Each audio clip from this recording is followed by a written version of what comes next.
से गलतियां हो गई, अब चिंता न करो, प्रभु के आश्रय में हो जाओ, वो मंगल भवन ऐसा मंगल विधान करेंगे कि आपकी जय हो जाएगी, आप परम सुखी हो जाएंगे।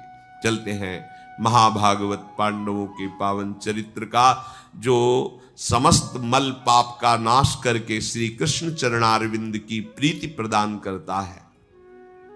प्रसंग चल रहा है भगवान के प्रिय सखा अर्जुन भगवान व्यासदेव जी द्वारा प्राप्त प्रतिस्मृति विद्या के प्रभाव से युक्त होकर कैलाशपति भगवान महादेव जी की आराधना करके पाशुपतास्त्र प्राप्त किया, जो अत्यंत दुर्लभ है। महादेव जी के शरीर का स्पर्श हुआ, बाहु युद्ध में महादेव जी की कृपा प्राप्त हुई। जब महादेव जी की कृपा प्राप्त हुई तो फिर वरुण देवता, कुबेर देवता, भगवान यम और साक्षात देवराज इंद्र ये सब समीप प्रकट हो गए और कहा, जो श्री कृष्ण का शरणागत है, जिसे श्री कृष्ण अपना प्रिय मानते हैं, उसके लिए अब मेरे को कोई अदेय नहीं। तुम्हें महादेव का पाशुपतास्त्र मिल गया है। तो वरुण देव ने कहा, ये मेरे पास है, त्रिभुवन में कोई ऐसा नहीं जो मेरे पास में बंधने के बाद सुरक्षित या जीवित रह सके। उनका मंत्र की पद्धति सिखाई, कैसे प्रयोग करना है, कैसे धारण करना है, कैसे उपसंहार करना है। भगवान यम ने कालदंड प्रदान किया पद्धति सहित, भगवान कुबेर ने अंतर्धान नाम की विद्या और अस्त्र प्रदान किया। भगवान देवराज इंद्र ने कहा, यहाँ नहीं, हम तुम्हें देवलोक में अमरावती में दिव्यास्त्रों का अभ्यास काफी दिन कराएंगे, बहुत से दिव्यास्त्र, इसलिए अभी तो हम जा रहे हैं और मातली रथ लेकर के आएगा और उस पर आप विराजमान होकर हमारी अमरावतीपुरी में आइए। ऐसा कहकर देवराज अंतर्धान हो गए। थोड़ी देर में ही देखा दिव्य तेजो में रथ और भगवान इंद्र का सारथी मातली उपस्थित हुआ। गंगा में स्नान करके, ऋषियों को प्रणाम करके, हिमालय की वंदना करके, भगवान शंकर को प्रणाम करके, अपने प्राण प्रिय सखा श्री कृष्ण का स्मरण करके रथ पर आरूढ़ हुए। वायु गति से आकाश मार्ग से रथ चला। बहुत सी दिव्यताएं जो वर्णन की गई पीछे अर्जुन ने देखा। अब वो प्रधान द्वार पर पहुंचे तो मानो विशाल पर्वत खड़ा हो, ऐसे श्वेत वर्ण का विशाल ऐरावत हाथी। इंद्र की आज्ञा से उसने मार्ग दिया, स्वर्ग में प्रवेश किया। जो बड़े बड़े तपस्वी यज्ञ करने वाले राजा थे, उनको देखा विमानों में आरूढ़ होकर और पहचान लिया कि अमुक राजा, ये अमुक राजा। गंधर्व, अप्सराएं, किन्नर, ये सब कोई नृत्य कर रहा है, कोई गान कर रहा है। साध्य विश्वदेव, मरुद्गण, अश्वनी कुमार, आदित्य, वसु, रुद्र, विशुद्ध ब्रह्मर्षिगण, इन सब का दर्शन अर्जुन को स्वर्ग में प्राप्त हुआ। सप्तऋषि, तुम्बूर, नारद, हा हा हु हु, गंधर्व, ये सब गान कर रहे हैं। शत्रुओं का दमन करने वाले कुरुनंदन अर्जुन को बहुत आनंद अनुभव हो रहा है। फिर 100 यज्ञों का अनुष्ठान करने वाले दुर्धर्ष तेजस्वी देवराज इंद्र के दर्शन के लिए उनके अंदर व्याकुलता हुई। महाबाहु पार्थ का रथ जीव ही अमरावतीपुरी में प्रवेश किया तो देखा सामने तेजो में देवराज इंद्र विराजमान है, जिनके मस्तक पर श्वेत छत्र तना हुआ है और सुंदर दिव्य पार्षद चमर कर रहे हैं। विश्वावसु गंधर्व स्तुति कर रहे हैं। ब्रह्मर्षिगण ऋग्वेद, यजुर्वेद, सामवेद संबंधी दिव्य स्तोत्रों द्वारा देवराज का स्तवन कर रहे हैं। कुंती कुमार कूद पड़े रथ से और जाकर देवराज इंद्र के चरणों में मस्तक रखा। देवराज इंद्र ने अपनी पवित्र भुजाओं से अर्जुन को हृदय से लगाया। अर्जुन को हाथ पकड़कर ले गए, उस सिंहासन पर बैठाला जिसकी ऋषिगण स्तुति मात्र करते हैं, बैठ नहीं सकते उस सिंहासन पर। देवराज के सिंहासन त्रिभुवन पति पद पर केवल 100 अश्वमेध यज्ञ, 100 राजसु यज्ञ और निष्पाप निर्विकार जब यहां से होके तब वो इंद्र पद प्राप्त करता है। उसमें ऐसे नहीं कि कोई भी ऋषि या महात्मा बैठ सके, ऐसा नहीं। शत्रुवीरों का संहार करने वाले अर्जुन का हाथ पकड़कर देवराज ने अपने साथ सिंहासन पर बैठाला, मस्तक सूंघा और अर्जुन को बार बार अपने कर का देवराज इंद्र के हाथ में अमृत स्राव होता है, अमृत सावी कहते हैं। वो ऐसे ऐसे बहुत अपार बल की वृद्धि हो रही, बड़ा आनंद अनुभव हो रहा है अर्जुन को। वृत्तासुर का वध करने वाले, वज्र को धारण करने वाले अर्जुन के मुख का स्पर्श करते, जैसे कोई अपने बालक को दुलार करता है, ऐसे देवराज इंद्र वज्रधारी इंद्र के द्वारा बार बार दुलार करते देखकर पूरी सभा आश्चर्यचकित हो रही कि ऐसा सम्मान अमरावतीपुरी में देवराज इंद्र ने आज तक किसी का नहीं किया जैसा अर्जुन का किया। अर्जुन सिंहासन पर देवराज इंद्र के बराबर बैठे हुए हैं, उसी सिंहासन पर गंधर्वाद शाम गान कर रहे हैं। घृताची, मेनका, रंभा, पूर्वचित्ती, स्वयं प्रभा, उर्वशी, मिश्रकेशी, दंडगौरी, वरुथनी, गोपाली, सहजन्या, कुंभयोनी, प्रजागरा, चित्रसेना, चित्रलेखा, सहा, मधुश्वरा, ऐसी सहस्त्रों अप्सराएं इतनी सुंदर कि एक ऋषि को मोहित करने के लिए एक ही अप्सरा काफी। वो ऋषि जो शब्द, स्पर्श, रूप, रस, गंध पर विजय प्राप्त कर चुके हैं, वो नृत्य कर रही है।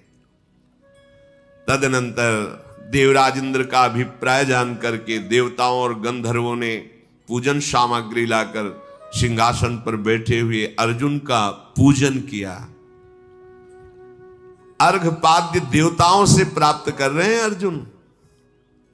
इंद्र भवन में पूजा करके फिर उनको पधराया गया। देव समुदाय पूजन कर रहा है अर्जुन का, ये बड़े बड़े ऋषि जन देख रहे हैं। सबके मन में हो रहा है ऐसा कौन सा तप अर्जुन ने किया है जो ये बात मिल रही है। जैसे देवराज इंद्र का पूजन, ऐसे देवता पूजन कर रहे हैं अर्जुन का। महाराज देवराज इंद्र हाथ पकड़ करके अपने भवन में ले गए। रात विश्राम हुई। प्रातः अर्जुन से कहा कि तुम्हें यहां दिव्यास्त्र प्राप्त करने के लिए भगवान व्यास देव जी ने भेजा है। जिसके प्रिय मित्र श्री कृष्ण, उसके लिए कुछ दुर्लभ नहीं। देखो शास्त्रों में जैसे लिखा है कि मुझे परमेष्ठी पद नहीं चाहिए ब्रह्मा का, मुझे देवराज इंद्र का पद नहीं चाहिए, योग की सिद्धियां नहीं चाहिए, फिर मृत्यु लोक का सम्राट पद की क्या बात। हे हरि, मुझे आपके चरणों की सेवा चाहिए। जो प्रभु श्री कृष्ण का भक्त है वो इतना महान है कि ब्रह्मा जी भी नमस्कार करते। देवराज इंद्र पद क्या है तो मायाकृत ही ना, समय के अनुसार ही है, इसके बाद बदल जाएंगे देवराज। देवराज एक पद भी है, किसी व्यक्ति का नाम नहीं है। परमेष्ठी जैसे एक पद है, जैसे प्रधानमंत्री पद है, ऐसे ही इंद्र पद है, बहुत से बदलते रहते हैं। पुरंदर इंद्रदेव के यहां 5 वर्ष तक अर्जुन ने निवास किया। बहुत से दिव्यास्त्रों की उनको शिक्षा दी गई। कुंती नंदन देवताओं के साथ वो वाद्य कला सीखी, वो गान, वो नृत्य जो मृत्युलोक में है ही नहीं। पुरंदर ने अर्थात इंद्र जी ने अर्जुन को कहा, एक तुम्हारे लिए बहुत आवश्यक है, तुम यहां आए हो तो दिव्य कोई भी गुण नहीं बचना चाहिए, सब सीख लो। चित्रसेन नाम के गंधर्व को नियुक्त किया कि अर्जुन को समस्त गान विद्या, नृत्य विद्या और वाद्य विद्या में पारंगत कर दिया जाए। अर्जुन ऐसे सुख में रहते हुए भी जब दुशासन का वो रूप सामने आता है कि द्रौपदी रो रही और सभा में उसके वस्त्र खींचे तो जल जाते हैं। जब कर्ण के वो वचन याद आते हैं कि बैठा लो इसको निर्वस्त्र करके दुर्योधन की जंघा पे, तो स्वर्ग में भी उनको अशांति प्रकट हो जाती है कि कितनी जल्दी जाऊं और इन दुष्टों का विनाश करो। नित्य शिक्षा ग्रहण करके फिर संध्या काल में सिंहासन पर बैठ करके नृत्य गान वाद्य आदि जो गंधर्व गण करते वो देखते थे अर्जुन। एक दिन अर्जुन सभा में बैठे हुए थे, तो देखा कि उर्वशी बार बार अर्जुन की तरफ देख रही है। अर्जुन की भी दृष्टि नख से सिक तक उर्वशी पर जाती है। बार बार उर्वशी, देवराजेंद्र पार्श्व में बैठे थे, देखा अर्जुन की दृष्टि और उर्वशी की दृष्टि, बड़े प्रसन्न हुए। चित्रसेन गंधर्व को बुलाया और कहा, गंधर्वराज जाओ और उर्वशी को आदेश करो कि वो अर्जुन की सेवा में उपस्थित हो। मैंने देखा कि अर्जुन का चित्त भी लुभायमान हो रहा है और उर्वशी की भी दृष्टि अर्जुन पर है, इसलिए जाओ, उसको मेरा आदेश है वो अर्जुन की सेवा में उपस्थित हो। तथास्तु, ऐसा कहकर चित्रसेन उर्वशी के पास गए। उर्वशी ने प्रणाम किया चित्रसेन को। कैसे आगमन हुआ? तो उन्होंने कहा कि पाक शासन भगवान देवराजेंद्र का आदेश है, आप अर्जुन की सेवा में उपस्थित हो। उर्वशी बहुत आनंदित हुई क्योंकि वो अर्जुन के दर्शन से ही लुभायमान हो गई थी। कैसे हैं अर्जुन? जिस उर्वशी को देखकर बड़े बड़े महात्मा भी लुभायमान हो जाते हैं, वो उर्वशी अर्जुन को देखकर लुभायमान हो रही। ये भगवान नारायण से प्रकट की गई है। भगवान नारायण ने अपनी जंघा में से चित्र बनाया तो उससे उर्वशी प्रकट हो गई जब कामदेव विजय के लिए गए थे। स्वर्ग के एकमात्र सम्राट का कृपा प्रसाद मैं अभिनंदन करती हूं। मैं तो चाहती ही थी कि अर्जुन के समीप मुझे जाने का आदेश मिले, बिना आदेश के नहीं। मैं श्री शील स्वभाव मनोहर उत्तम व्रत इंद्रियों को संयम में रखने वाले और यहां देवताओं में सम्मान प्राप्त करने वाले अर्जुन की सेवा में जरूर जाऊंगी। वीरवर अर्जुन को मैं अच्छी तरह जानती हूं, उर्वशी ने कहा। अर्जुन को मैं ऐसा सुख प्रदान करूंगी कि उनको लगेगा कि स्वर्ग में जाने का सुख क्या है। बड़े भाव में भर करके, बहुत आनंदित होकर के चित्रसेन को वापस किया। अब वो तो दिव्य देवी है, वो जहां से चलती हैं वहां बादल पर्दा करते हैं। कोई जिसको देखने का आदेश वही देख सकता है। स्वर्ग में भी सब ऐसे नहीं कि उर्वशी को देख सके। और उनके मुख से ऐसी सौरभ प्रकट होती, सुगंध प्रकट होती है कि योजनों वातावरण सुगंधित और उन्मादकारी हो जाता है। मैं महेंद्र की आज्ञा से अर्जुन के सद्गुणों का चिंतन करके उनको सुख प्रदान करूंगी, ऐसी भावना से गई। संध्या का समय, चंद्रोदय धीरे धीरे प्रकट हो रहा है, चांदनी छिटक रही है। अब उर्वशी के स्वरूप का क्या वर्णन हो, तो दिव्य अप्सरा है, स्वर्ग की शोभा है। मानो काम को चुनौती देती हुई, सुंदरता का विस्तार करती हुई प्रसन्न मुद्रा में वो अर्जुन के महल में पहुंच गई देव मार्ग से। अत्यंत बहुत सुंदर ओढ़नी ओढ़े हुए हैं, बड़ा श्रृंगार वर्णन है उर्वशी जी का। मन के समान इनकी गति है, जहां जाना है वहीं पहुंच गए। पांडु कुमार अर्जुन के महल में प्रवेश हुआ उर्वशी का। द्वारपाल से सूचना दी कि अर्जुन को सूचना दो कि अप्सराओं में श्रेष्ठ उर्वशी देवराज इंद्र की आज्ञा से आपकी सेवा में उपस्थित हुई है। यह हमें बताना चाहते हैं कि भगवान श्री कृष्ण का भक्त कितना हृदय से बलवान होता है। मतलब यहां जो बात है वो बहुत बड़ी बात है। अर्जुन तुरंत निकले, जो ही देखा उर्वशी को तो नेत्रों से पहले प्रणाम किया, फिर समीप जाकर के जैसे पंचांग गुरुजनों को प्रणाम करते से घुटने टेक कर उनके चरणों जल गई उर्वशी। ये क्या है? क्योंकि वो दूसरे भाव से आई हुई थी। अर्जुन बोले, हे देवी, तुम्हारा हमारे हृदय में जो स्थान है वो तुम्हें कैसे बताऊं? मैं तुम्हारे चरणों में बार बार मस्तक रखकर प्रणाम करता हूं, आज्ञा कीजिए, मैं तुम्हारा एक सेवक हूं, मैं क्या सेवा उपस्थित करूं? अर्जुन के बात सुनकर उसका हृदय बहुत संतप्त हुआ और अपने हृदय को संभालते हुए कहा, मैं स्वयं अपनी इच्छा से नहीं आई हूं, गंधर्वराज चित्रसेन ने देवराज इंद्र की आज्ञा से मुझे भेजा है और वो तुम्हारी सेवा की आज्ञा की है, इसलिए मैं आई हूं। अर्जुन, तुमने जैसे शब्द निकाले वापस करो, ऐसे शब्द मत बोल देना, क्योंकि उस भाव में चरणों में प्रणाम करना, हाथ जोड़ के खड़े होना, ये सब नहीं होता। मैं एक उद्देश्य लेके आया हूं तुम्हें सुख प्रदान करने के लिए। विशाल नेत्रों वाले इंद्र कुमार, मैं एक अप्सरा हूं, मेरा उसी भाव से तुम स्वागत करो। ये देवी कहना, प्रणाम करना, ये सब नहीं। मैंने देखा तो सभा में तुम हमारी तरफ देख रहे थे, बहुत सी अप्सराएं थी, मेरी तरफ क्यों देखा? देवराज इंद्र का आदेश है, उसका तुम्हें भी पालन करना चाहिए। शत्रुदमन, मैं तुम्हारी सेवा के लिए आया हूं, मेरा मन बहुत इस समय विचलित है, इसलिए बहुत सावधान होकर हमारे सामने चेष्टा करो। सामर्थ्यशाली देवी कोई साधारण थोड़ी, बहुत सावधान होकर वाणी बोलिए, चेष्टा कीजिए। ये प्रणाम मुद्रा है वाणी।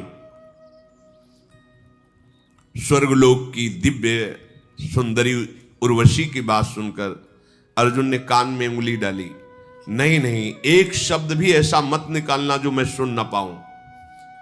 हे सौभाग्यशालिनी, मैं जो बात कह रहा हूं तुम उसे ध्यान पूर्वक सुनो। जैसे गुरु पत्नी सदैव पूज्या होती है, ऐसे ही आप हमारे सामने पूज्य हो। जैसे माता कुंती पूज्या हैं, वैसे ही तुम हमारे सामने पूज्य हो। जैसे माता सची पूज्या हैं, वैसे ही तुम हमारे सामने पूज्य हो। एक भी शब्द कोई ऐसा न निकाल देना जो मैं सुन ना पाऊं। उर्वशी ने कहा, तो आप बताओ फिर मेरी तरफ क्यों देख रहे थे, सभा में क्यों देख रहे थे?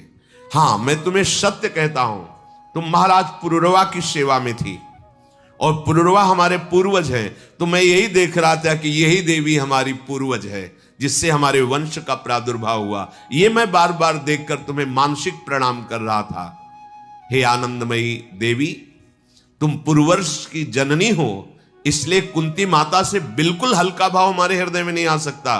कुंती माता से बढ़कर मैं तुम्हें पूज्य भाव से देखता हूं, अन्यथा कोई शब्द नहीं, अन्यथा कोई चेष्टा नहीं। मैं तुम्हें गुरु भाव से देख रहा हूं, आप हमारे वंश को उत्पन्न करने वाली हैं। उर्वशी ने कहा, तुमने हमारे हृदय को जलाया। देवराज की इंद्र की आज्ञा से मैं आई हूं, अब भी तुम्हें अवसर देती हूं। ये बात दोबारा मत निकालना। तुम नहीं जानते हो, मैं देवी हूं, मैं अप्सरा हूं।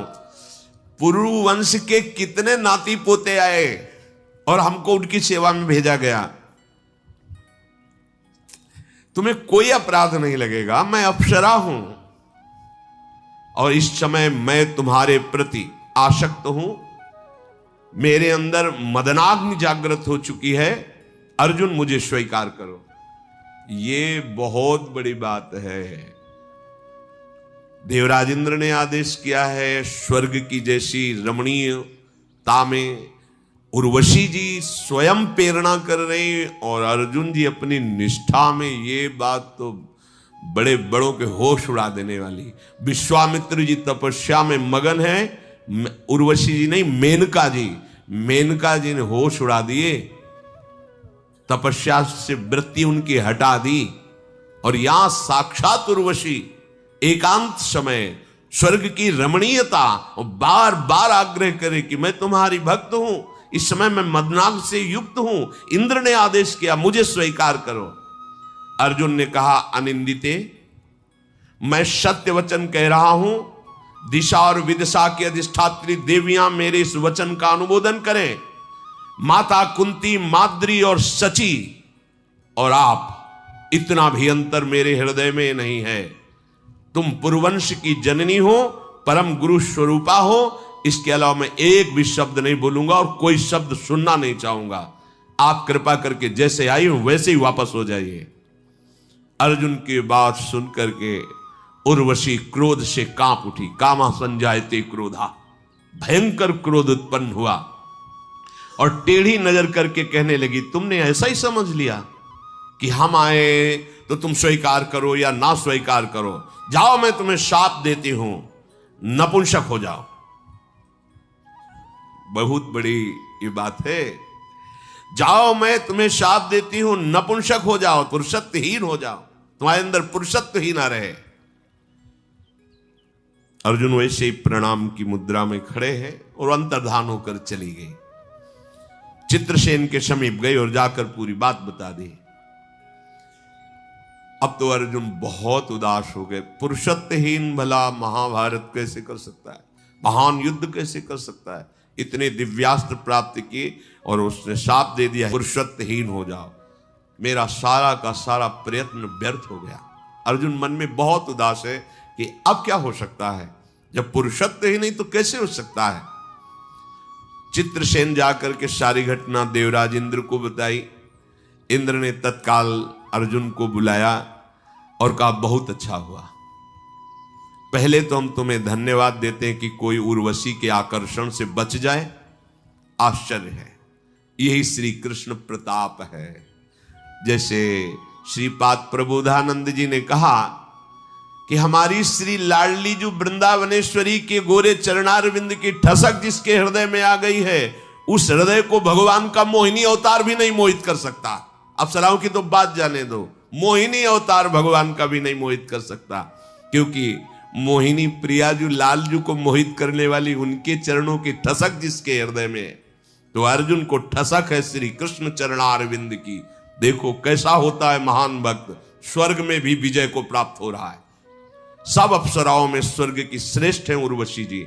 वो शाप दे दिया लेकिन अर्जुन का मन एक बार भी चंचल नहीं हुआ। यही है श्री कृष्ण कृपा, यह है श्री कृष्ण बल। कैसा है भगवान का बल, देख लो। अगर तपस्या का बल होता तो फिसल सकते थे, लेकिन श्री कृष्ण का बल है। इसलिए अहो भाग्य तात, तुम उर्वशी के आकर्षण से बच गए। सत्पुरुषों के तुम शिरोमणि हो, आज मैं ऐसा घोषित करता हूं। अर्जुन से कहा तुम सत्पुरुषों में शिरोमणि हो। तुमको पाकर के कुंती आज पुत्र कहलाने वाली मां बन गई, वास्तविक मां बन गई। स्वर्ग पर तुमने विजय प्राप्त कर ली। महाबाहो, तुमने अपने धैर्य से ऋषियों को परास्त कर दिया। मानद, उर्वशी ने जो तुम्हें शाप दिया है उसे मैं सीमा में बांध देता हूं। शाप तो लागू होगा, व्यर्थ तो नहीं जाएगा, पर 1 वर्ष तक जो तुम्हारा अज्ञातवास का समय दिया गया है, 12 वर्ष वनवास, 1 वर्ष अज्ञात, तो 1 वर्ष तक तुम्हारे अंदर उर्वशी का शाप लागू रहेगा। इसके बाद खत्म हो जाएगा, तो तुम्हारे काम आ जाएगा। तुम जैसे महावीर, छुपने के लिए तुम्हें कोई परेशानी नहीं पड़ेगी। ये शाप तुम्हारे लिए वरदान का काम करेगा। ये कई बार कहा है कि यदि तुम भगवान के चरणों का आश्रय लिए हो तो तलवार तुम्हारे गले तक आएगी और आकर वो हार बन जाएगी, गला काट नहीं पाएगी। देखा, शाप क्या हुआ, वरदान का स्वरूप बन गया कि अज्ञातवास में छुपने के लिए बहुत बढ़िया अवसर हो गया। इंद्र के ऐसा कहने पर अर्जुन को भारी प्रसन्नता हुई कि उद्देश्य की पूर्ति हुई। फिर तो जो शाप जनित उन्हें शोक और चिंता हुई थी वो मिट गया। धनंजय महायशस्वी गंधर्व चित्रसेन के साथ दिव्य विद्याओं को प्राप्त कर रहे हैं। एक समय की बात है, महर्षि लोमश बहुत बड़े तपस्या के धनी हैं। वो इंद्र के दर्शन करने के लिए स्वर्गलोक में गए। उन्होंने जब देखा कि इंद्र के सिंहासन पर, आदेश सिंहासन पर अर्जुन बैठे हुए, महर्षियों से पूजित देवराज इंद्र का सिंहासन, उस पे एक नरलोक का मनुष्य अर्जुन बैठे हुए, और शरीर भी तो वही है। स्वर्ग में सशरीर जाना बहुत मुश्किल है, शरीर यहीं छूटता है, फिर वो दिव्य देह से जाता है। जैसे नरक में है ना, यातना देह प्राप्त होता है, ऐसे स्वर्ग में देव देह प्राप्त होता है। भगवान के धाम में प्रवेश करने पर भगवत देह प्राप्त होता है। निकुंज में प्रवेश करने पर सहचरी देह की प्राप्ति होती है, जो चिदानंदमय है। महर्षि के हृदय में बड़ा संशय प्रकट हुआ कि देवराज इंद्र के पद में, सिंहासन में अर्जुन कैसे? लोमस जी ने कहा कि महाराज पाकशासन इंद्र, मैं आपसे प्रश्न करता हूं कि इनका क्षत्रिय कुल में जन्म हुआ है और सब ब्रह्म ऋषि आपके नीचे आज सिंहासनों पर बैठते हैं, और ये क्षत्रिय राजकुमार हैं, सिंहासन पर बैठे हैं। क्या तप है इनका इस कोटि का कि आप अपने आधे सिंहासन पर विराजमान किए हैं? क्या पुण्य कर्म है इनका? इन्होंने कौन सा ऐसा तप किया है कि सब ब्रह्म ऋषियों के पूज्य सिंहासन पर बैठे हुए हैं? मेरे मन में संशय है कि जहां वायु और अग्नि बड़े बड़े देवता जिस सिंहासन की वंदना करते हैं उस पे अर्जुन विराजमान है। लोमश मुनि के प्रश्न को वृत्तहंता सचिपति देवराज इंद्र ने हंसते हुए कहा, ब्रह्मर्षि आपके मन में जो प्रश्न उठा है उसका समाधान यह है कि आप जिनको देख रहे हैं ये भगवान श्री कृष्ण के नित्य सखा हैं। यही नर नारायण रूप में अवतरित हुए। और आपको पता है नर नारायण ने जो तपस्या की आज तक कोई ब्रह्म ऋषि ऐसी तपस्या नहीं की। ये केवल मरण धर्मा मनुष्य ही नहीं है, ये प्रभु श्री कृष्ण के मित्र हैं। ये बात द्वारिकाधीश के सिंहासन की चरण रखने की चौकी जिसमें सिंहासन की नीचे उसे ब्रह्मा और शंकर भी वंदना करते हैं, और भगवान सुदामा जी को अपने हाथ से उस सिंहासन पर बैठाल कर और उस चरण रखने की चौकी में थाल रख करके चरणोदक उतारते हैं। जिस रुक्मिणी के पलंग पर भगवान विराजमान होते हैं, केवल भगवान, और उसकी परिक्रमा करते हैं ब्रह्मा शंकर सनकादि प्रणाम करते हैं, उस पर श्री सुदामा जी को शयन कर अत्यंत करुणा वरुणालय भगवान की मित्रता स्वीकार करने का यह फल। ये तो देवराज इंद्र का सिंहासन है, वो तो द्वारिकाधीश अखिल कोटि ब्रह्मांड नायक परात परीश भगवान श्री कृष्ण का है। उस पे सुदामा फटे पुराले कपड़े, पैरों में बिवाई, त्वचा झुर्रियां पड़ गई हैं, खान पान की कोई व्यवस्था नहीं। सब पार्षद देख के आश्चर्यचकित होते हैं। अरे अगर ब्रह्मा भी आते हैं यहां तो समय उनको लगता है, ड्योढ़ी पे खड़े रहते हैं, भगवान समय से मिलते हैं। लेकिन सुदामा जी को दौड़ पड़े, अशुभ प्रवाह करते हुए गले लगे, लेकर के गए अपने आसन पर बैठाला, चरण पखारे भगवान ने। अगर आप श्री कृष्ण को अपना मित्र मान लें, सब समस्याओं का समाधान हो जाए। आप दुनिया को मित्र मान रहे हो, छल कपट युक्त है, स्वार्थ खत्म हुआ तो वही मित्र तुम्हारी हत्या कर देगा, वही मित्र तुम्हें ठग लेगा, वही मित्र तुमसे बात नहीं करेगा। लेकिन हमारे प्यारे प्रभु ऐसे हैं कि सैकड़ों अपराध कर दो और घूम के देखोगे तो वैसे ही बांह फैलाए, वैसे ही खड़े, आजा मैंने तो छोड़ा नहीं, तू ही तो छोड़ के गया, लौटा मेरे समीप आजा। एक बार भगवान जिसे स्वीकार कर लेते हैं कभी जीवन में नहीं छोड़ते। जन अवगुण प्रभु मान नकाऊ, दीन बंधु अति मृदुल स्वभाव। अब भी समझ में ना आए, ये मायाकृत है। देखो ये सब लोक की बात सुने तुम्हें लग रहा है कोई स्वर्ग लोक है, कोई है ना, सब ऐसी भगवान है, पर मायाकृत बुद्धि होने के कारण हमें लगता है प्रगट में बलशाली मित्र हो तो हाथ मिलाना अच्छा। लेकिन वो जिनके बल से बलवान है वो भी तो मृत्यु से भयभीत है। जो मृत्यु को भी शासन में लेते हैं, काल भी जिनके शासन में रहता है, वो श्री कृष्ण हर समय तुम्हारे पास हैं। ऐसे श्री कृष्ण को मित्र बनाने में क्या जाता है, कोई शर्त नहीं है, बस केवल उनकी मांग यही, अनन्य चिंतयन्तो माम, केवल मेरे हो जाओ। वो भी तुम्हारे सुख के लिए कह रहे हैं, क्योंकि जिसको स्वीकार करोगे दुख ही देगा तुम्हें। केवल एक प्रभु हैं जिनको स्वीकार करने से सुख ही सुख प्राप्त होता है, क्योंकि वो सुख समुद्र हैं। मान जाओ हमारी बात, प्रार्थना मान लो। सबको चाहिए कोई ऐसा प्यार करने वाला जो केवल मेरे को प्यार करे, ऐसा कोई त्रिभुवन में नहीं। अगर कोई तुमसे प्यार करता है तो अपने लिए प्यार करता है, तुम्हारे लिए नहीं। देख लेना, देख लेना, जिस दिन तुम उसके लायक नहीं रहोगे फिर प्यार करके दिखावे कोई तो पता चले। नहीं, जिस दिन तुम्हारा शरीर उसके योग्य नहीं रहेगा, जिस दिन जिस स्वार्थ की पूर्ति के लिए तुमसे हाथ मिलाया था वो स्वार्थ नहीं रहेगा, उस दिन वो गली में नहीं आएगा जिसमें तुम रहते हो। ये संसार का स्वरूप है। और जिस दिन कोई तुम्हें साथ नहीं देगा उस दिन ये प्यारा मित्र तुम्हारे सामने खड़ा मिलेगा। ये श्री कृष्ण हर समय तुम्हें दिखाई देगा कि वो फिर आप कैसे उन्मत्त हो गए। अस्त्र में ताकत ही नहीं है कि वो तुम्हें छेद सके, जिसके मित्र श्री कृष्ण है। औषधि जो तुम्हें ठीक करती है वो इन्हीं के बल से ठीक करती है। जो कुछ भी हो रहा है सब बलों के बलवताम भगवान श्री कृष्ण है। इनको प्यार करने के लिए क्या तुम्हें चाहिए?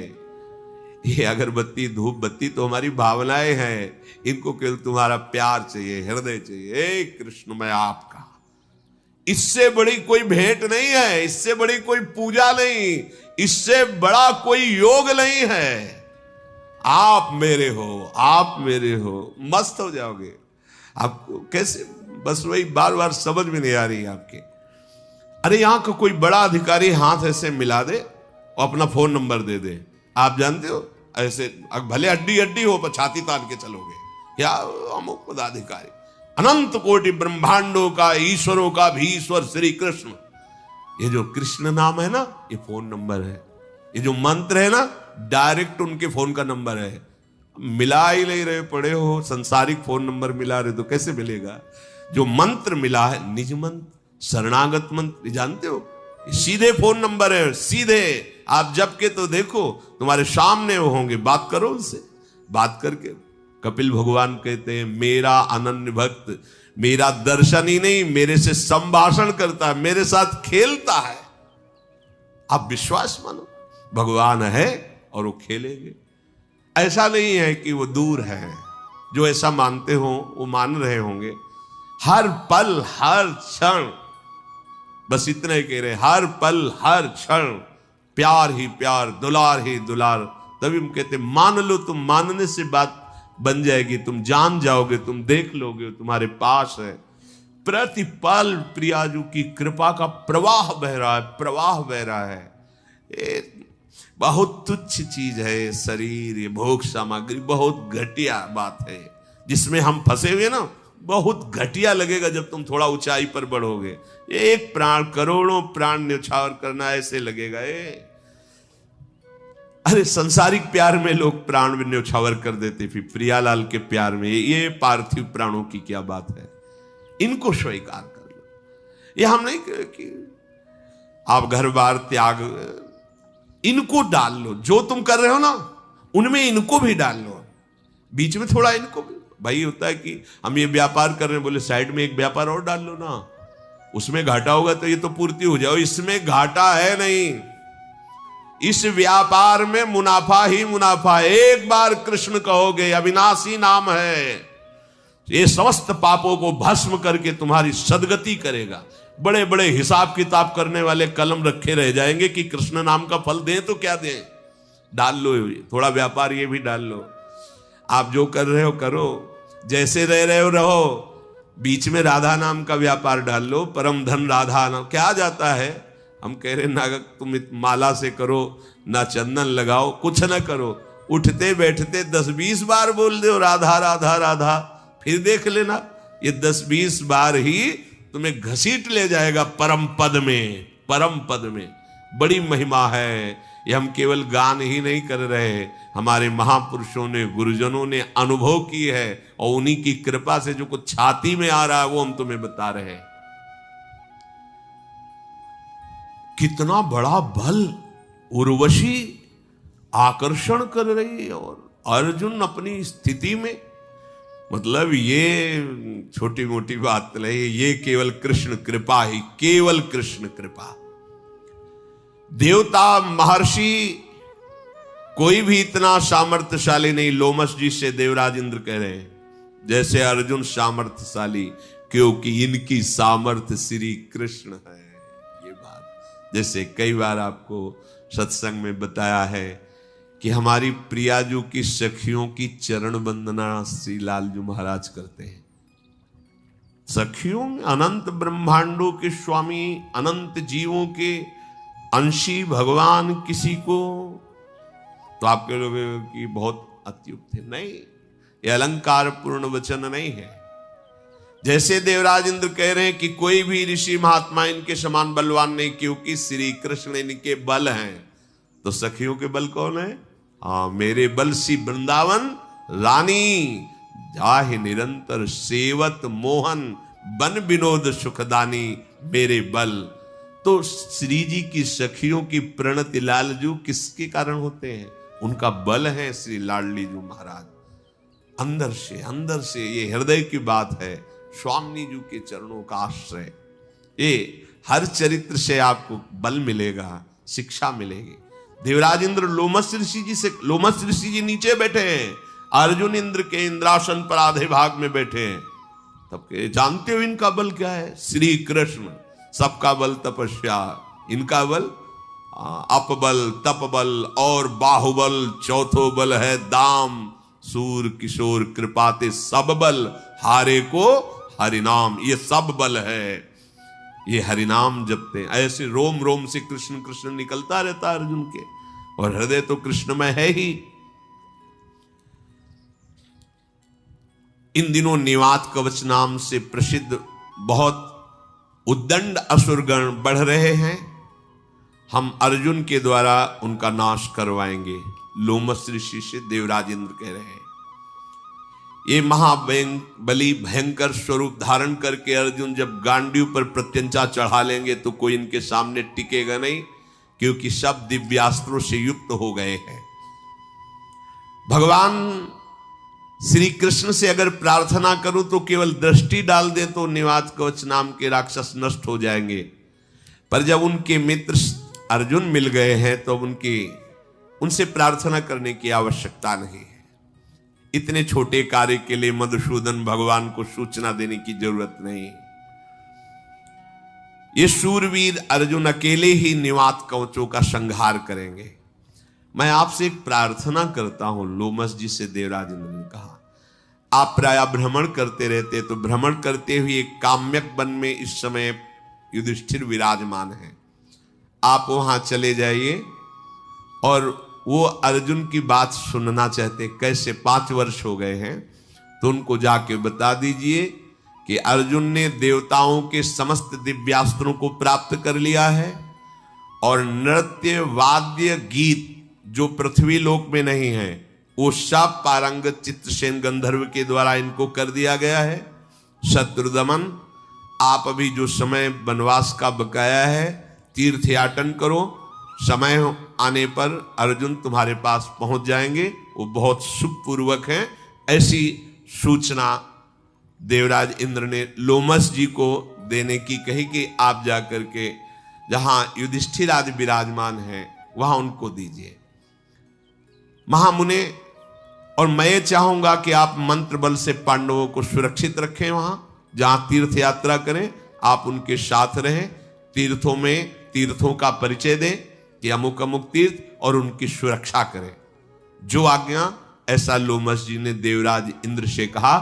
और शत्रुदमन कुंती कुमार धर्मराज युधिष्ठिर के सूचना देने के लिए वो भूतल लोक पर आए। इधर धृतराष्ट्र जी ने जब ये सुना कि स्वर्ग में विराजमान है अर्जुन भगवान व्यास देव जी से, तो धृतराष्ट्र जी ने संजय को बुलाया। बहुत प्रिय है संजय, बहुत हृदयस्थ है संजय, ये सारथी है धृतराष्ट्र के। अर्जुन की सूचना मुझे मिली है, क्या ये बातें सब सत्य हैं? और देखो तो संजय, मेरा ये मूढ़ बुद्धि पुत्र दुर्योधन विषय भोग में है और पांडव संचय कर रहे हैं बल, ये पाप पूर्ण लगता है, मेरे वंश का विनाश ही कर देगा। ये दुर्बुद्धि दुर्योधन एक दिन सारे भूमंडल का सर्वनाश करा देगा। मैंने सुना है कि महात्मा पांडव कभी हंसी में भी झूठ नहीं बोलते। अरे जिनकी ओर से अर्जुन जैसा योद्धा, उन महाराज युधिष्ठिर को सम्राट पद प्राप्त होना क्या देवराज इंद्र पद प्राप्त हो जाएगा। मेरा दुर्भाग्य बढ़ रहा है संजय, ये दुरात्मा मेरा पुत्र मृत्यु के वशीभूत हो गया है। मैं दिन रात जलता रहता हूं। गांडीव धनवा अर्जुन का सामना कौन कर सकता है इस भूमंडल पर? ये कर्ण तो बहुत बोलता है, ये अर्जुन के सामने टिक नहीं सकता, क्योंकि अर्जुन जी दिव्यास्त्र प्राप्त किए और भीष्म जी उनसे लोहा ले सकते हैं। क्योंकि भीष्म को भी गंगा जी ने वही सब प्रदान करवाया जो अर्जुन को प्राप्त है। पर अंदर से भीष्म जी बहुत पांडवों को प्यार करते हैं, इसलिए रहेंगे मेरे पक्ष में, आशीष देंगे पांडवों को। भीष्म जी विजय प्राप्त कर सकते हैं पर असंभव, क्योंकि उनका हृदय पांडवों के प्रति प्यार भरा है। पर्वत शिखर पर गिरने वाला वज्र भले भी चूक कर दे, पर किरीटधारी अर्जुन के गांडीव से चलाए हुए बाण से कोई बच नहीं सकता। मैं बहुत जल रहा हूं, मेरे हृदय में घबराहट हो रही है, मैं क्या करूं संजय, मुझे कोई उपाय बताओ। राजेंद्र, मैंने सुना है कुंती कुमार अर्जुन ने देवाधिदेव महाशंकर को भी युद्ध में संतुष्ट कर दिया है। जटाजूटधारी सर्वदेवेश्वर गंगाधर भगवान शिव ने उनके बल की परीक्षा लेकर के उनको अपना दिव्यास्त्र पाशुपतास्त्र दे दिया है। संसार में अर्जुन को छोड़कर ऐसा कोई नहीं कि लोकेश्वर महादेव का वो अस्त्र धारण कर सके। भरी सभा में द्रौपदी का वस्त्र खींचा गया, उनके हृदय में आज भी वो बात स्थित है। इसलिए मैं निश्चित करता हूं कि पांडवों के साथ तुम्हारा युद्ध निश्चित है महाराज।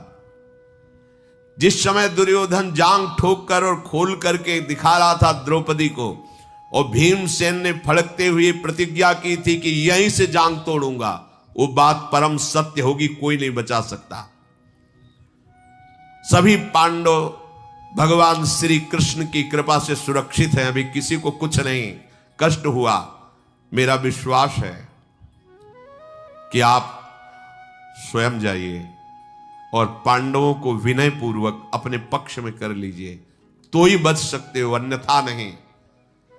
धृतराष्ट्र ने कहा कि संजय, ये कर्ण बहुत कठोर बोलता है, इसने और आग लगा दी, द्रौपदी को गलत गलत बातें बोली।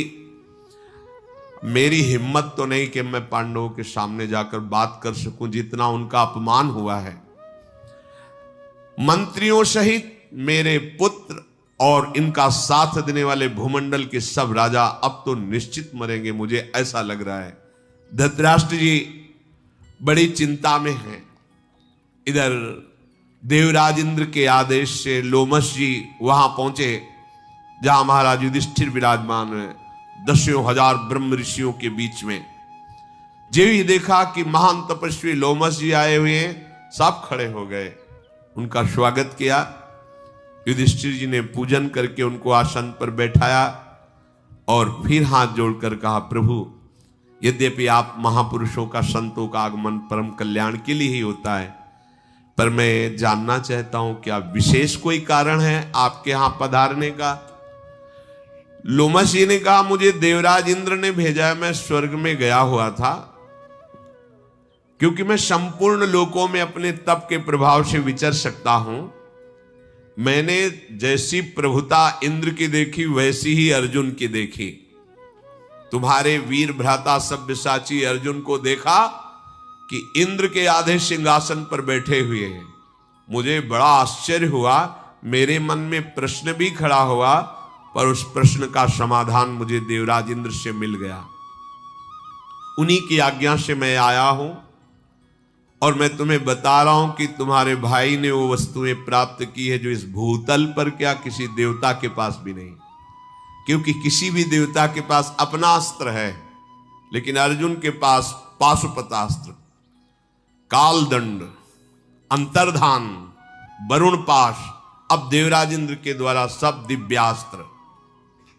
इंद्र के आदेश से वो बहुत जल्दी आपके दर्शन करने आएंगे, आपको बिल्कुल चिंता नहीं करनी। अर्जुन बहुत सुखपूर्वक हैं। भगवान शंकर का दर्शन, भगवान शंकर का आशीष, कुबेर का आशीष, वरुण देव का आशीष, यम का आशीष, देवराज इंद्र का आशीष और उनके दिव्यास्त्र, ये सब अर्जुन जी को प्राप्त हो गए हैं। और इतना ही नहीं, विश्वावसु के पुत्र चित्रसेन से नृत्य, गीत, सामगान, वाद्य कला में अर्जुन ऐसे प्रवीण हो गए कि भूमंडल पर उनके समान कोई न नाचने वाला, न गाने वाला, न बजाने वाला। उन्होंने मुझे कहा था कि जब आप मनुष्य लोक जाना तो ये सूचना दे देना कि अब आपको आगे तीर्थ यात्रा करनी चाहिए, और हमें आदेश किया कि मैं मंत्रों द्वारा आपकी सुरक्षा करूं और तीर्थों का परिचय प्रदान करूं। लोमस जी की आज्ञा से श्री युधिष्ठिर जी का मन बहुत प्रसन्न हुआ और कहा अब आगे आप जिस तीर्थ की यात्रा कहें मैं कहूं। लोमस जी उनको विभिन्न तीर्थों में ले जाते हुए नैमिषारण्य तीर्थ में लाए।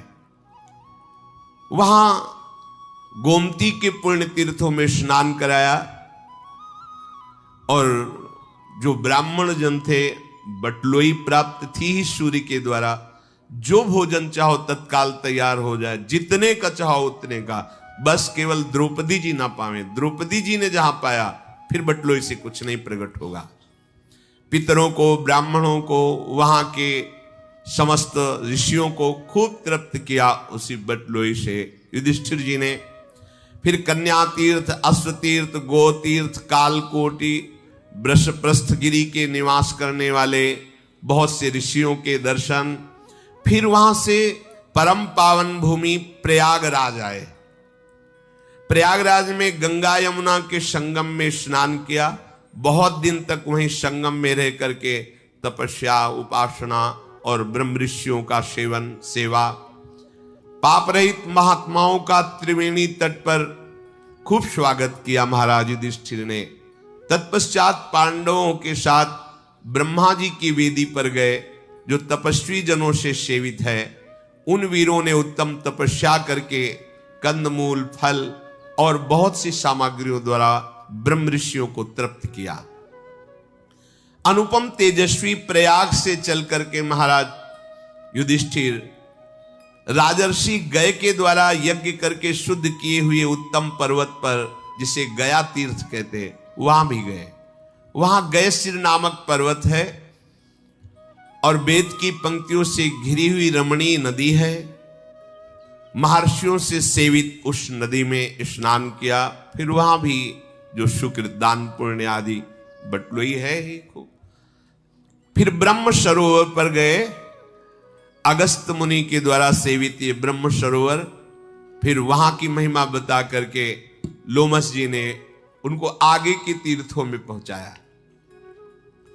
तदनंतर रोग शोक से रहित हेमकूट पर्वत पर, फिर वहां से बड़ी अद्भुत अद्भुत दिव्यता का दर्शन करके नंदा नदी दिखाई कि इस नदी में स्नान करने से कोई रोग नहीं होता और भारी से भारी शोक संकट निवृत्त हो जाता है। कुंती नंदन, इस तीर्थ में जो गोता लगाता है उसके सारे पाप तत्काल नष्ट हो जाते हैं। तुम अपने भाइयों के साथ यहां स्नान करो। नंदा नदी में गोता लगाने के पश्चात कौशिकी तट पर गए, जहां महर्षि विश्वामित्र जी ने बड़ी उग्र तपस्या की थी। युधिष्ठिर ने अपने ब्राह्मणों के साथ, दल बल के साथ उस नदी में स्नान किया और उसी तट पर रुके। लोमस जी ने कहा, ये देवताओं के द्वारा सेवित पुण्य सलिला कौशिकी नदी है। यहां परम पावन विश्वामित्र जी का रमणीय आश्रम है। यहां कश्यप गोत्री महात्मा विभांडक का पुण्य नामक आश्रम है और इन्हीं के तपस्वी एवं जितेंद्री पुत्र महात्मा ऋष्य श्रृंग यहां विराजमान रहते थे। उनका ये तपस्या का ऐसा प्रभाव था कि इंद्र नाराज हो गए थे तो वर्षा नहीं कर रहे थे, पर उनके तपस्या के प्रभाव से वर्षा हुई और सब देश सुखी हुए। महाराज युधिष्ठिर ने पूछा, कश्यप नंदन विभांडक ऋषि के पुत्र ऋष्य श्रृंग, हमने सुना है मृगी के पेट से प्रकट हुए थे, तो क्या विभांडक ऋषि ने धर्म विरुद्ध पशु का संयोग किया? तभी तो पुत्र होगा। पशु से संयोग करना तो शास्त्र निषिद्ध है और बहुत बड़ा अपराध है। पशु से समागम मनुष्य शरीर, ये तो बहुत बड़ा पाप है। ऐसा विरुद्ध योनि संसर्ग एक महान तपस्वी कैसे कर सकता है? और एक मृगी इतने बड़े ऋषि के गर्भ को कैसे धारण कर सकती है? अगर ये अशुद्ध कार्य था, तो देवराज इंद्र ऐसे कैसे प्रसन्न होकर वर्षा कर सकते हैं, मेरी समझ में नहीं आ रहा। नियम व्रत का पालन करने वाली राजकुमारी शांता ने फिर मृग से प्रकट हुए इन ऋषि को पति रूप में कैसे वर्ण किया। ये वही ऋषि हैं जिनको चक्रवर्ती सम्राट दशरथ जी के यहां वशिष्ठ जी ने बुलाया था और भगवान श्री राम लक्ष्मण भरत शत्रुघ्न का प्रादुर्भाव पुत्रेष्टि यज्ञ से हुआ। इन्हीं को श्रृंगी ऋषि कहते हैं, पर यहां ऋष्य श्रृंग नाम से उनको संबोधन किया गया। लोमस जी ने कहा, ब्रह्मर्षि विभांडक बड़े महान तपस्वी और अमोघ वीर थे, अर्थात अभी तक कभी वीर उनका पतन ही नहीं हुआ था। उनके प्रतापी पुत्र ऋष्य श्रृंग का जन्म कैसे हुआ है मैं बताता हूं। विभांडक मुनि परम पूजनी, महान तेजस्वी, कश्यप गोत्री, कोई भी देवता उनके सामने टिक नहीं सकता, ऐसी प्रचंड तपस्या। वो एक कुंड में खड़े होकर के जल में मंत्र का अनुष्ठान कर रहे थे। दीर्घ काल तक महान कष्ट सहते हुए मंत्राकार वृत्ति। तस्य रेता प्रचस्कंद दृष्ट्वा अप्सर उर्वशीम। देखो अभी चरित्र सुना, एक तपस्या का और एक श्री कृष्ण मित्र का। श्री कृष्ण में अब तपस्या। तस्य रेता प्रचस्कंद दृष्ट्वा अप्सरस मुर्वशीम अपसूप स्पृशतो राजन मृगी तच्चा पिबत तदा।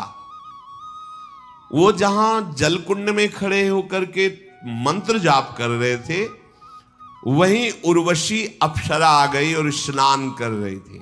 शास्त्र निषेध करता है, एक बार दृष्टि चली जाए, जैसे आप परिक्रमा लगा रहे हैं, यमुना में कोई माई बहन स्नान कर रही तो दृष्टि संभाली, अगर एक बार चली जाए तो दोबारा नहीं जानी चाहिए। अगर दोबारा उस रूप में देखते हैं तो फिर आपका अंतःकरण मलिन हो जाएगा। अब इतने बड़े महान तपस्वी विभांडक जी कितने एकांत में मंत्र के चिंतन में लगे हैं। अब स्नान से जल का शब्द होता है, तो अचानक दृष्टि गई तो उर्वशी जी स्नान कर रही थी। उर्वशी जी के रूप को देखकर जो अमोघ वीर थे आज संभल नहीं पाए। उर्वशी ने कुछ कहा नहीं, यहां तो अर्जुन के समीप गई थी। श्री कृष्ण बल और तपस्या बल में अंतर है। उनका वो अमोघ वीर इतना मन व्यथित हुआ, कुछ छुआ नहीं, कुछ नहीं कि उर्वशी को जाके स्पर्श, कुछ नहीं, केवल दृश्य देखा, मन विचलित हो गया। तो एक मनोवाह नाड़ी, अगर मन विचलित हो गया तो मनोवाह नाड़ी स्थित ब्रह्मचर्य को भी स्खलित कर देती है। वीर स्खलित हो गया और वीर उसी कुंड के जल में, और वो लहरों से किनारे आ गया। इतने में एक मृगी प्यास से व्याकुल थी, तो जो जल पिया तो एक देव कन्या थी। लोक सृष्टा भगवान ब्रह्मा जी ने उसको अपराध विमोचन के लिए कहा था। किसी अपराध से किसी मुनि का अपराध कर दिया था, तो ये मृगी का उन्होंने श्राप दे दिया था। तो उन्होंने कहा था, जब तुमसे एक ब्रह्म ऋषि का वीर्य तुम्हारे उदर में जाएगा और एक ब्रह्म ऋषि ही प्रकट होगा, तो तुम मृग योनि से मुक्त हो जाओगी। तो वास्तविक ये देव कन्या थी। ब्रह्मा जी की वाणी अमोघ है, दैव का विधान अमोघ है। उसके उदर में वीर्य गया और ये श्रृंग, एक सींग, बालक प्रकट हुआ। अब वहीं आसपास रहते, तो जब बालक को देखा तो विभांडक ऋषि ने ध्यान के द्वारा देखा, ये तो मेरा ही बालक है, मेरे ही। तपस्या में संलग्न रहने वाले वनवासी श्री विभांडक ऋषि ने ऋष्य श्रृंग को अपने पास दुलार प्यार करके पालन पोषण करने लगे। एक सींग होने के कारण उन्हें श्रृंगी ऋषि ऋष्य श्रृंग कहा गया। उन्होंने जीवन में ना तो कभी किसी स्त्री को देखा था, ना कभी किसी पुरुष को, केवल अपने पिता को देखा था बस। और वो मृगी जन्म देकर ही पधार गई थी। इसलिए उनका स्वाभाविक ब्रह्मचर्य था, कोई चिंतन ही नहीं था। चक्रवर्ती सम्राट महाराजा दशरथ जी के मित्र थे लोमपाद अंग देश के राजा। इन दोनों में यह हुआ था जिसके पहले संतान होगी वो एक दूसरे को देगा। तो महाराज दशरथ के शांता नाम की कन्या हुई थी जो इन लोमपाद अंग देश के राजा को उन्होंने दी थी। इनके स्वभाव में थोड़ा सा रुद्र भाव आ गया था, तो ब्रह्म ऋषियों से उन्होंने कटु व्यवहार कर दिया। वो नाराज होकर इनके यहां से चले गए। ये अपराध के कारण पूरे देश में वर्षा होनी बंद हो गई। देखो, जब धर्म का और भजन करने वालों का, सतशास्त्रों का अपमान होता है तो किसी और को दंड देने की जरूरत नहीं, प्रकृति दंड देने लगती है। फसल पक्की खड़ी है, ओले और पानी गिर गए, नष्ट हो गया। जब पानी की जरूरत है तो सूखा है, और जब पानी की जरूरत नहीं तो पानी, उल्टा प्रकृति दंड देने लगती है। अब इनके यहां वर्षा ही नहीं हुई, अब तो घबरा गए, बहुत भयभीत हुए और ब्राह्मणों को एकत्रित किया और पूछा कि मेरे से क्या अपराध बन गया। तो उनमें से एक श्रेष्ठ महर्षि खड़े हुए, उनका, राजेंद्र, ये जो वर्षा नहीं हो रही, तुमने ब्राह्मणों का अपमान ब्रह्म ऋषियों का किया। जब तक तुम प्रायश्चित नहीं करोगे तुम्हारे यहां वर्षा नहीं होगी। हाथ जोड़कर कहा कि महाराज, अनजाने में या राज भाव के अभिमान में कोई गलती हो गई तो आप ऋषियों को क्षमा करना चाहिए। मेरे अपराध के कारण सारी प्रजा भूखी मरे, आप सब दयालु हो। तो उनका इस समय तपस्या में सबसे बढ़ चढ़ करके विभांडक ऋषि के पुत्र श्रृंगी ऋषि, ऋषि श्रृंग हैं। उन्होंने आज तक कभी स्त्री देखा नहीं है। यदि आप उनको किसी भी तरह सम्मान पूर्वक लाओ और अपने सिंहासन पर विराजमान करो, अभी वर्षा हो जाएगी, दूसरा कोई उपाय नहीं। राजा लोमपाद ब्राह्मणों के चरणों में बार बार प्रणाम करके अपनी राजधानी में आए और विचार किया कि ऐसे महातपस्वी को कैसे लाया जा सकता है। राजा, मंत्री और ब्राह्मणों से सलाह की कि क्या उपाय हो सकता है। तो उनमें एक बहुत प्रवीण मंत्री ने कहा कि अगर कोई चतुर युवती उनके पास जाए, उन्होंने कभी स्त्री नहीं देखा, और फंसा करके आपके सिंहासन तक ले आवे तो वर्षा हो जाएगी। राजा ने अपने दरबार की प्रधान वैश्या को बुलाया। वो बहुत वयोवृद्ध थी और उसके शासन में शास्त्रों 9 युवतियां राज सेवा में नृत्य, वाद्य, गान, कला आदि की। उन बुलाकर कहा कि देखो, तुम प्रवीण हो और सबके सुख के लिए तुम्हें जाना होगा और ऋषि श्रृंग को लुभायमान करके हमारे राज्य शासन में प्रवेश कराओ और सिंहासन में बैठा लो। वैश्याओं का रंग फीका पड़ गया, मूर्छित सी होने लगी। उनका, महाराज तुम्हें पता है, अगर थोड़ी भी त्रुटि हो गई तो भस्म कर देंगे। तपस्या के धनी उनके पिता विभांडक और स्वयं वो, और अगर मैं ना करती हूं तो आप मुझे मृत्यु दंड देंगे। इसलिए मैं, कार्य तो असंभव है पर आपके लिए प्राणों की बाजी लगाकर प्रयास करूंगी। मैं जो भी आदेश करूं उसका तत्काल पालन किया जाए। राजा ने कहा ऐसा ही होगा। मुनि कुमार को लुभायमान करने के लिए तुरंत एक आश्रम की रचना की जाए नाव पे, 4 योजन, 1 योजन का मतलब 4 कोस, मतलब 16 कोस की नाव, और उसमें कृत्रिम आश्रम, कृत्रिम वृक्ष, कृत्रिम फल, लताएं, देखने में ऐसा नहीं लगना चाहिए कि कृत्रिम है, उसकी रचना करवाए। वो तो राजा है, आदेश हुआ। 16 कोस की नाव, ऋषियों के आश्रम, और ऋषि कौन? सब नवयुवती वैश्याएं, वही सब अपने श्रृंगार में। व्यवस्था करने की आज्ञा हो गई। प्रचुर धन लगा करके सुंदर श्रृंगार युक्त आश्रम नाव में, ऐसा ना पता चले कि नाव है। अब उस बूढ़ी वैश्या के द्वारा शिक्षित जो उसकी पुत्री थी, बहुत ही चतुर, बहुत ही सुंदर थी, उस नाव को कई कोस दूर लगाया गया। राज कर्मचारी गुप्त रूप से पता लगाए कि विभांडक ऋषि आश्रम से कब बाहर जाते हैं, तो बोले हफ्ते में एक बार निकलते हैं, पिपली बरगदी ऐसे फल लाते हैं, कंदमूल फल, और उसी का एक हफ्ते पाकर भजन करते हैं, फिर एक हफ्ते जाते हैं। बड़ा ही सुंदर दिव्य तपस्या से उस आश्रम का प्रभाव था, बड़ा रमणीय था। विभांडक ऋषि फल लेने के लिए गए हैं, ऐसा जे ही गुप्तचरों से मिला, उसने अपनी पुत्री को, वो कांप गई कि मैं ऋषि के पास जा रही हूं, पुनः वापस आ पाऊं कि ना पाऊं, क्योंकि रुद्र दृष्टि हो जाएगी तो भस्म हो जाएंगे। जाओ तुम राजा के लिए प्राण देना, ये हम प्रजा हैं, हमारा धर्म है, इसलिए तुम जाओ, बहुत सावधान रहना। ऋषि कुमार बिल्कुल भोले भाले हैं, आज तक किसी मनुष्य को नहीं देखा, स्त्री की बात क्या है। डरते हुए वो आश्रम में पहुंची और देखा कि ऊर्ध्व नेत्र किए हुए वो बैठे हुए, दिव्य तेजो में कांप गई, पर अपने राजा के कार्य को संपादन करने के लिए समीप गई। खड़े हो गए ऋषि संग, कोई ऋषि पधारो, देखा ही नहीं था स्त्री। खड़े होकर के नमन किया, अर्घ्य दिया, आसन दिया, बहुत पीछे हट गई और उनका हमारा नियम है, कुछ हम ऐसा अनुष्ठान कर रहे हैं, तुम्हारा अर्घ, तुम्हारा कोई भी पूजन हम स्वीकार नहीं करेंगे, केवल आप आलिंगन कर सकते हो। हाँ ठीक है। ना तुम्हारा दिया हुआ आसन, इतनी सामर्थ्य है कि वैश्या होकर एक ऋषि के द्वारा दिया हुआ अर्घ और आसन कुछ नहीं, वापस रखो, केवल आलिंगन कर सकते हो। तो जानते नहीं थे कि स्त्री आलिंगन। अब वो क्या कि ऋषि तुम्हारी त्वचा कितनी सुंदर, हमारी कैसी है।